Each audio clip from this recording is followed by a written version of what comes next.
within the rainforest. He had spent his days and nights beneath trees, the likes of which he had never seen. At the very top, some 200 feet over his head, these impossibly vibrant organisms formed a nearly solid canopy of green. Even in the brightness of noon, only trickles of watery sunlight ever filtered down into his great green prison. The absolute gloom of the place at all hours of the day was nearly unimaginable. Alone in the pit, his mind would drift to a treasured book from a boyhood long ago. The story of an innocent man likewise imprisoned in a world of darkness for crimes he had not committed. "I am lost," the hero of his book had said, a kindred spirit alone with his shadows. The book's title now slid into his mind. It was so perfect a description of his current circumstances as to be almost laughable. Darkness at noon. The runaway's scruffy, lice-infested black beard reached well below his sternum. His wild black hair, which fell to his waist, was tied with a strip of canvas into a tail at the back of his head. He was, as the old expression had it, skin and bones. He knew he would be unrecognizable should he miraculously chance upon a sliver of a broken mirror, or in his wildest moments of delusion some familiar soul. His only clock was an occasional glimpse of the moon. He had seen, he guessed, at least 6 full ones. He had lived by this lunar reckoning for more than half a year, in a place where life was sometimes cheap, but more often worthless. In the foul hovel where he slept and slaved, the solid canopy of trees kept his entire camp completely hidden from the sky. He hated every waking hour, but most of all he loathed the temperature drop at nightfall. The pitch-black nights were spent in a cold hell that had nothing to do with sleep, peace, or dreams.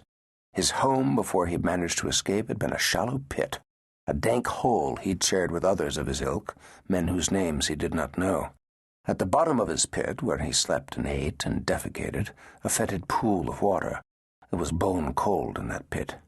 At night, a makeshift thatch of palm kept most of the nocturnal vampire bats away, but not all. During his captivity, he had managed to close his eyes for only 3, or perhaps 4 hours per night. Mosquitoes stabbed at flesh rather than biting it, and swooping vampire bats seemed to favor a spot just below his right earlobe. It made sleep impossible. Each new day, which varied only slightly from the night before it, he and his bleak companions were awakened with buckets of cold water dumped into their pit. Then they were hauled up with short lengths of hemp, bleary-eyed and shivering. Miserable souls all, they were formed up into rectangular squads for roll call and marched en masse out to the work sites at gunpoint. There were many pits such as his, and there were probably many more such camps nearby. A vast army of laborers and soldiers was assembling. To what end he could not say, for he only had the vaguest notions about what went on beyond his immediate perimeter. He was desperate to learn what engine powered this vast machine. But to inquire would be to risk a quick, brutal death. Curiosity had nearly killed him once already. During the day, toiling with his machete or shovel, he heard the constant chatter of automatic weapons. Explosions ripped the jungle floor, sending plumes of dirt and green debris skyward.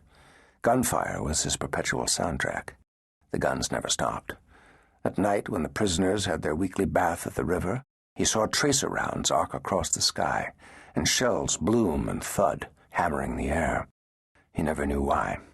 He didn't know who was shooting, nor who was being shot, nor, after a while, did he much care. The cannons shattered the insect hum of nature. The jungle thrummed with background music of an inspired composer, punctuated by gunfire. There were guerrilla soldiers everywhere. They trained jungle warfare day and night. They used huge flaming torches mounted atop bamboo poles to continue firing rounds into the small hours. He'd once caught a glimpse of a small village of hollow buildings and fake-fronted houses. He saw men firing from empty windows and leaping over walls. The soldiers were training for urban warfare as well. His work gang was dedicated to road construction. The gang was constructing a simple limestone causeway in the jungle, a road to nowhere. This rough-hewn road had no beginning and no end. It just was. It simply disappeared into the jungle. No one knew where the highway led, and no one, except he himself, seemed to care. The highway meant something. It was part of a plan. He wanted to know. He meant to find out. He was a natural spy. And being curious by nature, the man kept his eyes and ears open day and night. He had no end of material to record. He would have killed, truly, for a pencil.